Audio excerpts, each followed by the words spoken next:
नमस्कार, स्वागत है आप सबका दिन भर की तमाम बड़ी और अहम खबरों के साथ मैं हूं कवीन सचान। शुरुआत हेडलाइन से।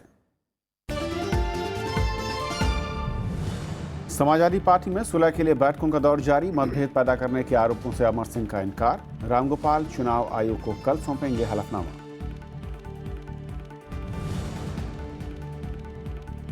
नोटबंदी और सर्जिकल स्ट्राइक, एनडीए सरकार का ऐतिहासिक फैसला। राष्ट्रीय कार्यकारिणी में बोले अमित शाह, कर चोरी रोकने का दावा।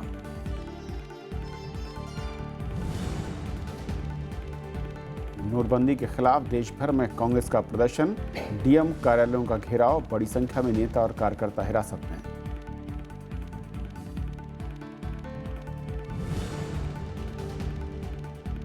विकास दर के आंकड़ों में आधा फीसदी की कटौती, मौजूदा साल में 7.1% रहने का अनुमान। प्रति व्यक्ति आय में 10% से ज्यादा के इजाफे का दावा।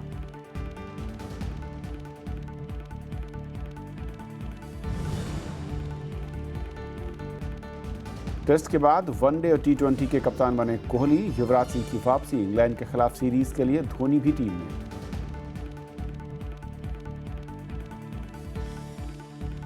और आइए देखते हैं पहली खबर।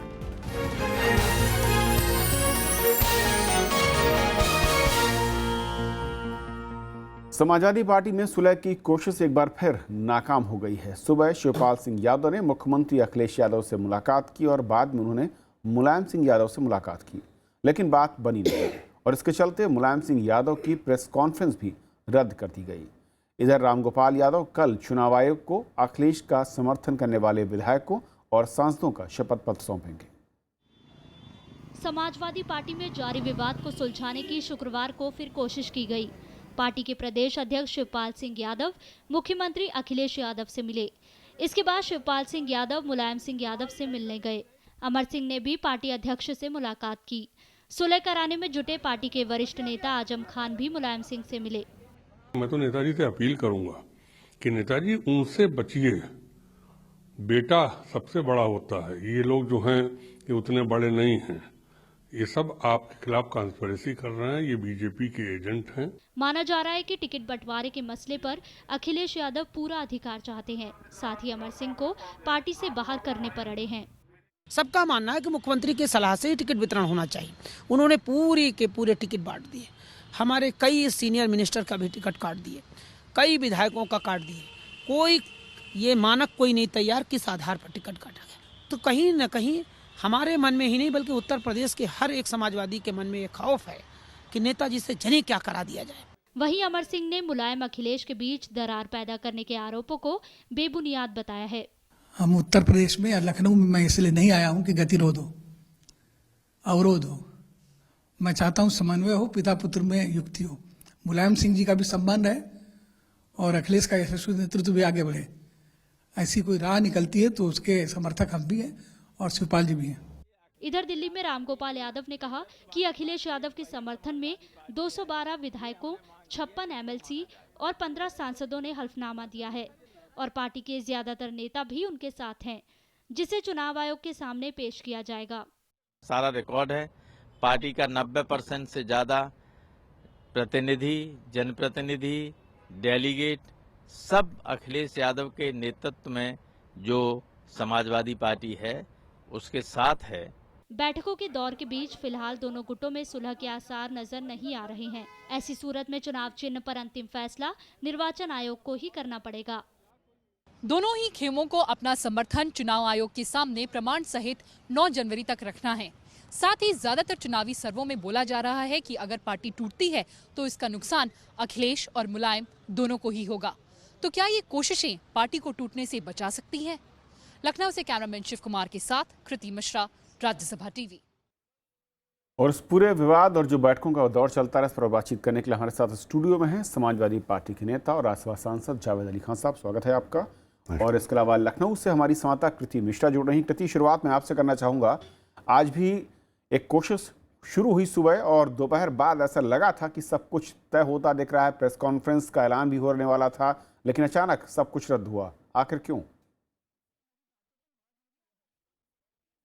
जी हाँ कविंद्र, सुबह से ही मुलाकातों का दौर जारी रहा। सबसे पहले शिवपाल और अखिलेश के बीच मीटिंग हुई। ऐसा पहली बार था जब शिवपाल और अखिलेश आमने सामने आए, जब से अखिलेश ने शिवपाल को प्रदेश अध्यक्ष के पद से हटाया था, जो नेशनल कन्वेंशन हुआ था यहाँ पर लखनऊ में, उसके बाद से मुलायम सिंह यादव से अमर सिंह मिले, फिर आजम खान मिले।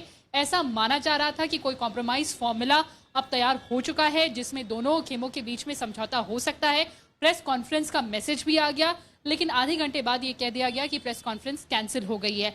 तो लगातार ये जो समाजवादी पार्टी में वर्चस्व की लड़ाई है वो बढ़ती जा रही है। हालांकि जानकार इस पूरे मामले में डिवाइडेड दिखते हैं। कुछ का मानना है कि जो सामने दिख रहा है जरूरी नहीं है कि वो असलियत हो, बाकी दूसरे हैं जिनका कहना है कि ये सही में एक जनरेशनल लड़ाई है, जहां एक मुख्यमंत्री अपने पिता के सामने खड़े हैं और इस पिता पुत्र में लड़ाई की इसकी किसकी जीत होगी ये देखना बाकी है, क्योंकि 9 जनवरी तक दोनों खेमों को ही अपना समर्थन पेश करना है। जी कविंद्र। शुक्रिया कृति इस अपडेट के लिए आपका।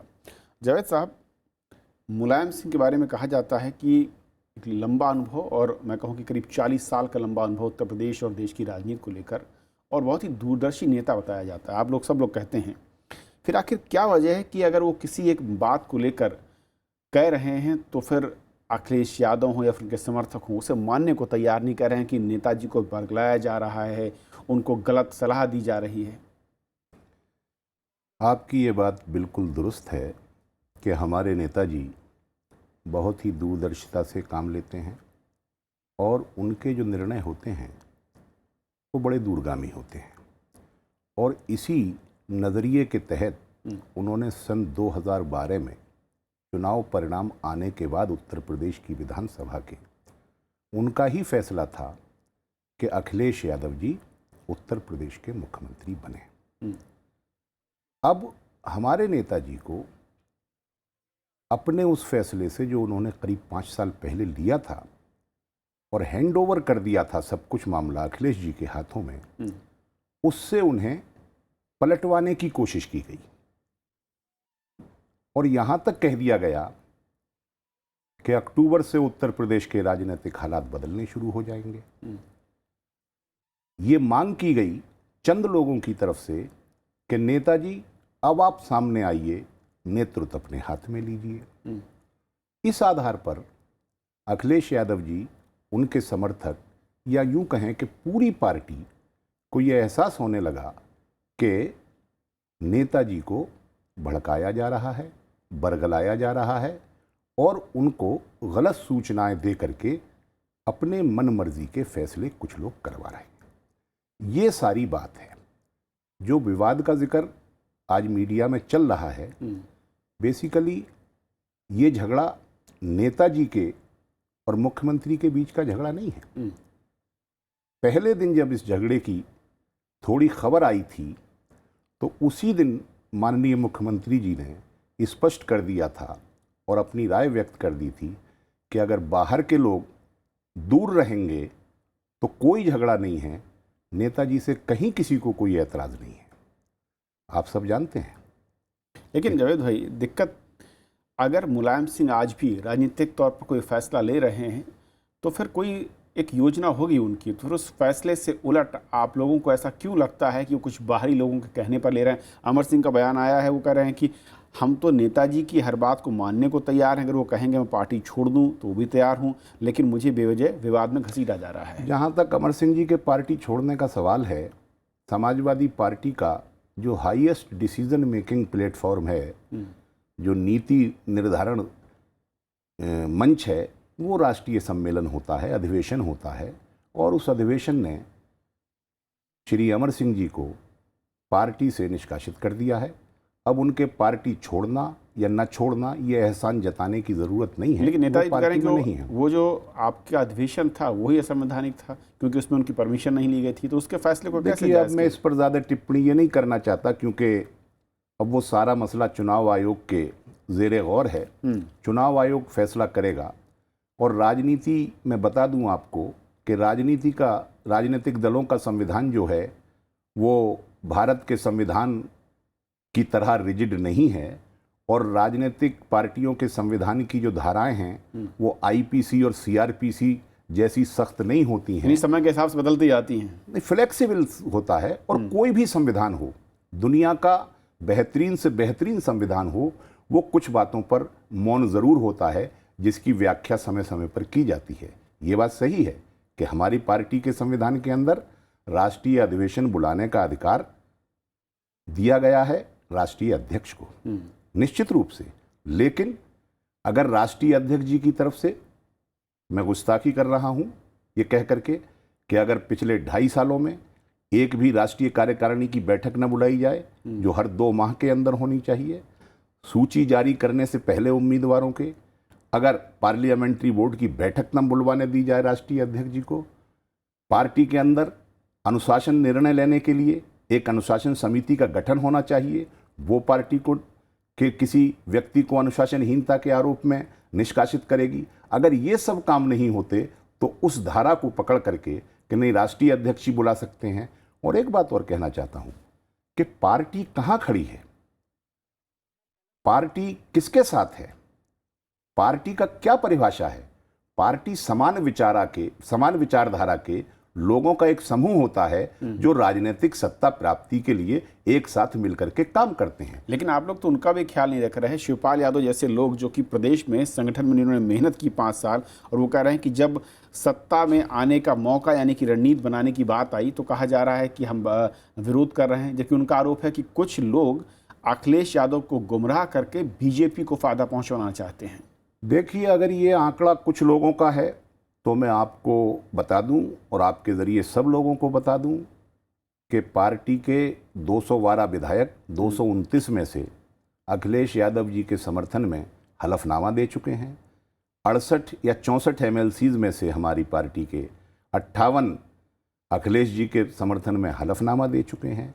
24 सांसदों में से हमारे 15 सांसद अभी हलफनामा लिख करके दे चुके हैं। 2-3 सांसद दिल्ली से बाहर हैं, वो भी आ जाएंगे।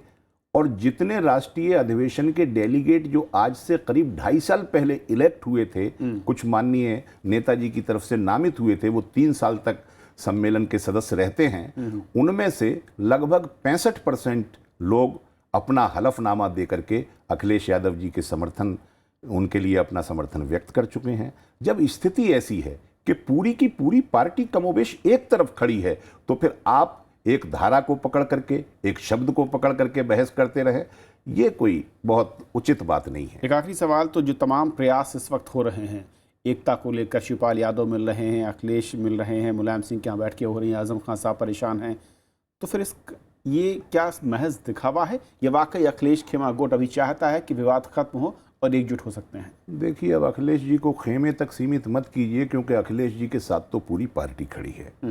और जितनी भी प्रयास चल रहे हैं वो मुझे पता नहीं किस आधार पर लोग कर रहे हैं। उनमें से ज़्यादातर लोग ऐसे हैं जिन्होंने चिंगारी लगाई, जो आज मीडिया में ज्वाला बनी हुई है, वही लोग ज़्यादातर उसमें हैं जो नेताजी के पास हर वक्त बैठ करके प्रयास करते हैं कि समझौता हो रहा है, इस तरीके की खबरें देते हैं।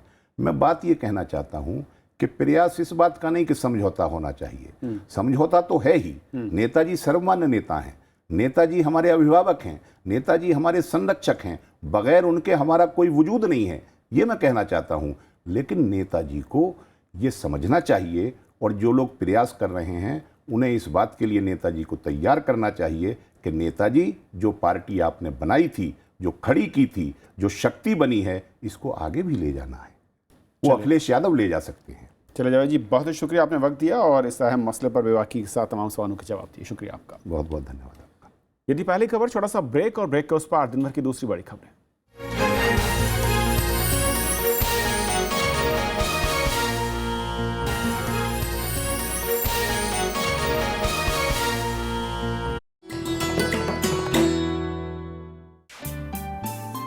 सरोजनी नायडू स्वतंत्रता सेनानी, कवयित्री और वक्ता, कांग्रेस की अध्यक्ष निर्वाचित होने वाली पहली भारतीय महिला सरोजनी ने 13 साल की उम्र में रची थी पहली कविता।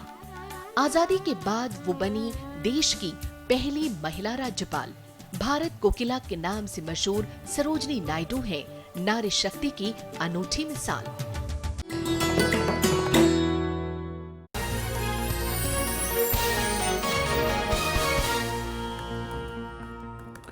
बीजेपी ने सर्जिकल स्ट्राइक और नोटबंदी को ऐतिहासिक फैसला बताया है। पार्टी की राष्ट्रीय कार्यकारिणी की बैठक में बीजेपी अध्यक्ष अमित शाह ने बात कही। बैठक में उत्तर प्रदेश समेत 5 राज्यों के विधानसभा चुनावों पर भी चर्चा हो रही है। दिल्ली में बीजेपी राष्ट्रीय कार्यकारिणी की 2 दिन की बैठक का उद्घाटन प्रधानमंत्री नरेंद्र मोदी और पार्टी अध्यक्ष अमित शाह ने किया। उद्घाटन भाषण में अमित शाह ने सर्जिकल स्ट्राइक और नोटबंदी को साहसिक फैसला बताया।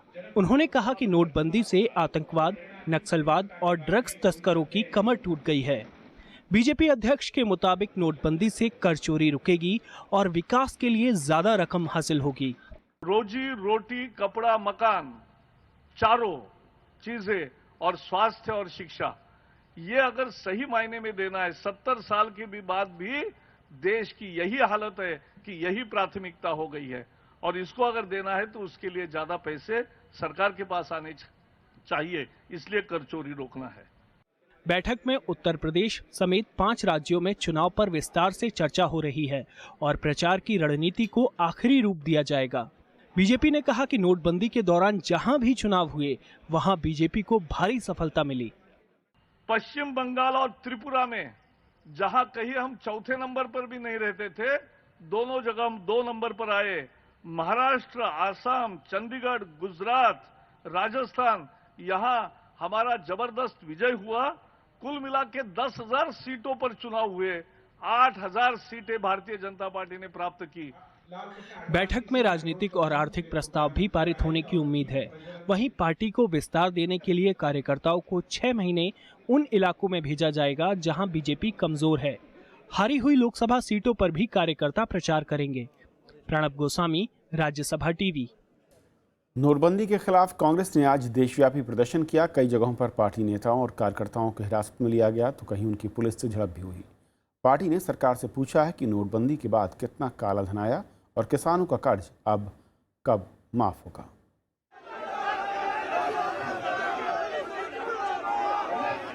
नोटबंदी के खिलाफ कांग्रेस कार्यकर्ता शुक्रवार को सड़कों पर उतरे और जिला कार्यालयों पर नोटबंदी के खिलाफ प्रदर्शन किया। केरल में कांग्रेस कार्यकर्ताओं ने केंद्र सरकार के कार्यालयों के बाहर प्रदर्शन किया।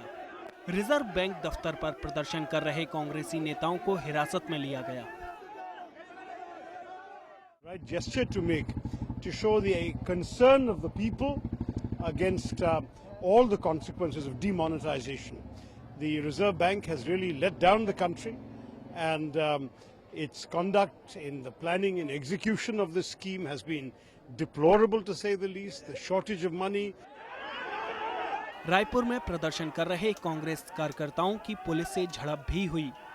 प्रदर्शनकारियों को तितर-बितर करने के लिए पुलिस ने लाठीचार्ज भी किया। हमारी जो मांग है, राष्ट्रपति का हमने ज्ञापन हम सौंपने कलेक्टर को आए हैं कि आखिर इस देश में कितना पैसा जमा हुआ, दूसरा इसमें कितना काला धन है, तीसरा देश को इससे कितना नुकसान हुआ है 55 दिनों में। पटना में भी कांग्रेस कार्यकर्ताओं ने प्रदर्शन किया और किसानों का कर्ज माफ करने की मांग की। प्रधानमंत्री जी ने के एक निर्णय से पूरी अर्थव्यवस्था चरमरा गई है, इसीलिए हम प्रधानमंत्री जी से मांग कर रहे हैं कि इस देश के जो किसान मजदूर हैं, जो किसानों का कर्ज है, वो माफ किया जाए। नोटबंदी के खिलाफ कांग्रेस विपक्षी दलों के साथ मिलकर राष्ट्रपति को ज्ञापन भी दे चुकी है। पार्टी का आरोप है कि इससे अर्थव्यवस्था में मंदी आएगी और बेरोजगारी बढ़ेगी। Bureau report, Rajya Sabha TV. पुराने नोट बदलवाने के लिए लोग रिजर्व बैंक आ तो रहे हैं, लेकिन ज्यादातर लोगों को निराशा ही हाथ लग रही है। अचानक नियम बदलने से लोग बेहद नाराज हैं। जालंधर के रहने वाले हरविंदर पाल दिल्ली में रिजर्व बैंक के दफ्तर का चक्कर काट रहे हैं। 5 जनवरी को वापस आए तो बेटी के पास पड़े पुराने नोट भी ले आए, लेकिन आरबीआई ने नियमों का हवाला देते हुए नोट बदलने से इनकार कर दिया। आरबीआई चंडीगढ़ में भी है, जोन वाइज कुछ चलो जो नियर हो, किसी के 150-200 किलोमीटर तक जमा करा दें। ये तो इनजस्टिस हो रहा है पब्लिक के साथ, कोई पब्लिक बोल भी नहीं रही। कुछ समझ में ही नहीं आता ना। आप पहले दिन से बोल रहे 31 मार्च को रीजन बता के जमा कराओ, तो क्या ये रीजन नहीं है?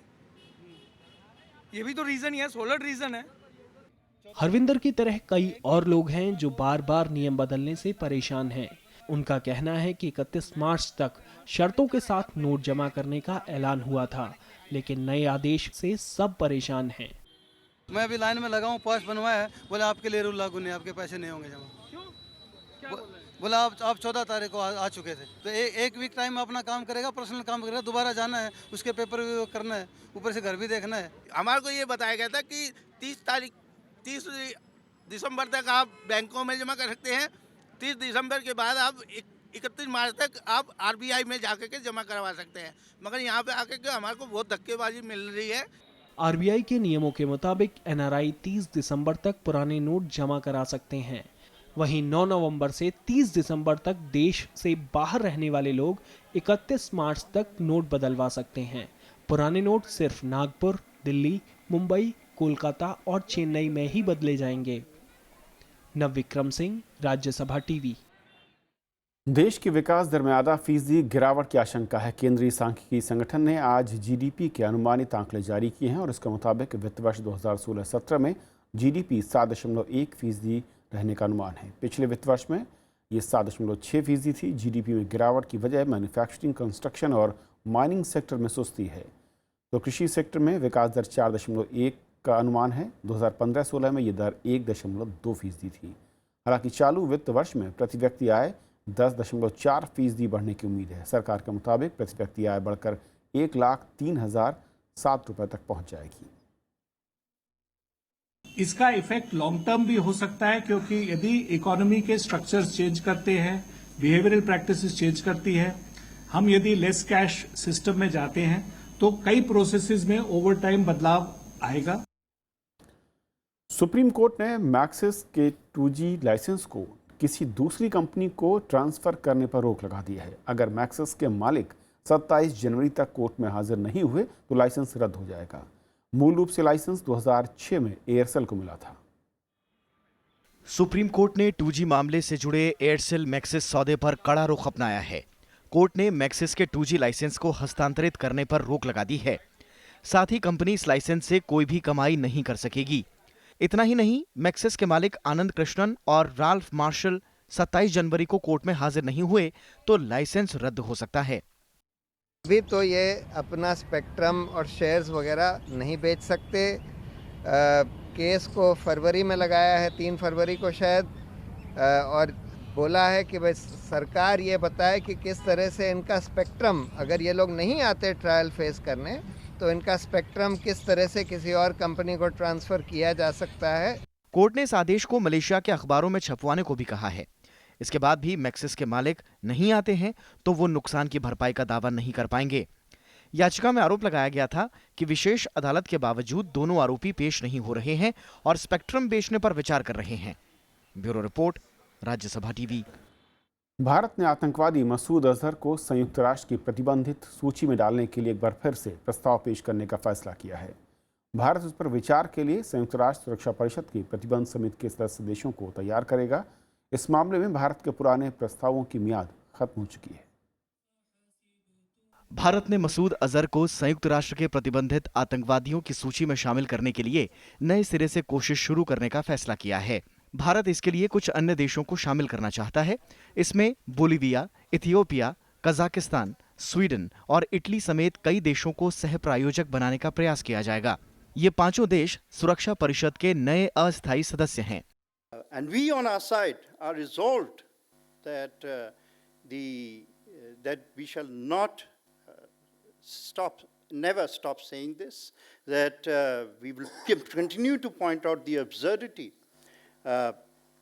of the UNSC, the Security Council 1267 committee. Masood Azhar के खिलाफ भारत के प्रस्ताव को 1 साल से चीन लगातार तकनीकी कारणों से टलवाता रहा है। पिछले साल जब तकनीकी रोक की मियाद खत्म हुई तो 30 दिसंबर को वीटो लगा दिया गया। चीन इस प्रस्ताव का विरोध करने वाला इकलौता देश है। We really do expect China to hear the voice of the world, not just the voice of India on terrorism. And the voice of the world is heard over and over again, as I said, at many fora. 2-3 बार सुरक्षा परिषद में प्रस्ताव की मियाद खत्म होने पर संबंधित देश उसे फिर से उठाने की कोशिश नहीं करता है। लेकिन भारत आतंकवाद के खिलाफ लड़ाई को जारी रखते हुए नए सिरे से प्रस्ताव लाएगा। अखिलेश सुमन, राज्यसभा टीवी। महेंद्र सिंह धोनी की कप्तानी छोड़ने के बाद विराट कोहली को वनडे और T20 टीम की कमान मिल गई है। इंग्लैंड के खिलाफ होने वाली वनडे और T20 सीरीज के लिए आज 15 सदस्यीय टीम इंडिया का ऐलान कर दिया गया। कप्तानी से इस्तीफा देने के बावजूद धोनी दोनों फॉर्मेट में खेलेंगे। 9 महीने बाद युवराज सिंह की वनडे और T20 टीम में वापसी हुई है। मुख्य चयनकर्ता MS के प्रसाद ने कहा कि घरेलू क्रिकेट में बेहतरीन प्रदर्शन की वजह से युवराज को मौका मिला है। T20 टीम में ऋषभ पंत एकमात्र नए चेहरे हैं। ऋषभ बेहतरीन बल्लेबाज होने के साथ विकेटकीपर भी हैं। बल्लेबाज अंजिक रहाणे को वनडे टीम में रखा गया है, लेकिन T20 से उन्हें हटा दिया गया है। लोढ़ा समिति से मंजूरी के बाद ही आज चयन समिति की बैठक हो सकी। भारत और इंग्लैंड के बीच 3 मैचों की वनडे सीरीज 15 जनवरी से शुरू होगी और उसके बाद दोनों टीमें 3 T20 मैच भी खेलेंगी। तो इस बुलेटिन में फिलहाल इतना ही, लेकिन जाते आते बात मशहूर फिल्म अभिनेता ओम पुरी की, जिनका आज निधन हो गया। अपने किरदारों से लोगों के दिलों में राज करने वाले ओम पुरी के निधन पर फिल्म जगत और राजनीतिक हस्तियों ने शोक जताया है। कलात्मक फिल्मों के स्तंभ, थिएटर आर्टिस्ट और मशहूर अभिनेता ओम पुरी नहीं रहे। 66 साल के ओम पुरी का दिल का दौरा पड़ने से मुंबई में निधन हो गया। खबर मिलते ही बॉलीवुड में शोक की लहर फैल गई। अमिताभ बच्चन, शबाना आजमी, कमल हासन, अक्षय कुमार समेत सिनेमा की तमाम हस्तियों ने उनके निधन पर शोक जताया। दुनिया उनके काम के बारे में जानती है, उनके फन का लोहा मानती है। हर किस्म के सिनेमा में उन्होंने काम किया। प्रधानमंत्री नरेंद्र मोदी ने भी उनके निधन पर दुख जताया। दूसरे नेताओं ने भी ओम पुरी के निधन पर शोक जताया। बॉलीवुड के तमाम लोगों ने बॉलीवुड में उनके योगदान को याद किया। बहुत मिस करेंगे हम लोग उनको। वेरी गुड सोल, बहुत मतलब उनकी आत्मा बड़ी साफ और बेबाक थी। अक्टूबर 1950 में हरियाणा के अंबाला में जन्मे ओम पुरी ने पुणे फिल्म संस्थान से अभिनय में प्रशिक्षण हासिल किया। उन्होंने अपने फिल्मी सफर की शुरुआत घासीराम कोतवाल से की थी। उनकी पहली कामयाब फिल्म अर्ध सत्य थी। इसमें एक युवा पुलिसकर्मी को अपराध और राजनीति के गठजोड़ से जूझता हुआ दिखाया गया था। इसके अलावा आरोहण, आक्रोश, जाने भी दो यारों, मिर्च मसाला में उन्होंने शानदार अभिनय किया। पैसे ही खब्बे हाथ नाल दन्ने हो, मैं तो जो जो खाना है सुकदा ही जाना है। देखो अबे नाटक में से लिखा है। ओए चलो पालन तो कभी हमने अपने बाप की आज्ञा का नहीं किया। ओम पुरी ने अपने फिल्मी सफर में करीब 300 फिल्मों में काम किया। इसमें हिंदी, कन्नड़, मराठी, मलयालम और हॉलीवुड की फिल्में भी शामिल हैं। उन्होंने कमर्शियल सिनेमा में खलनायक की भूमिका के बाद अपनी कॉमेडी से भी खूब हंसाया। हेरा फेरी, सिंह इज किंग, चाची 420 और मालामाल वीकली जैसी कई फिल्मों में उन्होंने हास्य भूमिकाएं निभाई। देखा, मेरे खिलाफ बगावत करने का अंजाम मुझे कोई नहीं मार सकता। उन्हें कई बार फिल्म फेयर अवार्ड समेत कई फिल्म और दूसरे पुरस्कारों से नवाजा गया। गंभीर भूमिकाओं से लेकर कॉमेडी तक हर जगह ओम पुरी ने अपनी छाप छोड़ी। प्राइम मिनिस्टर बनना है, जिसको देखो खुजली हो रही है। अपने अभिनय के लिए उन्हें कई राष्ट्रीय और अंतर्राष्ट्रीय पुरस्कारों से सम्मानित किया गया। Bureau report, Rajya Sabha TV. समझ गए ना?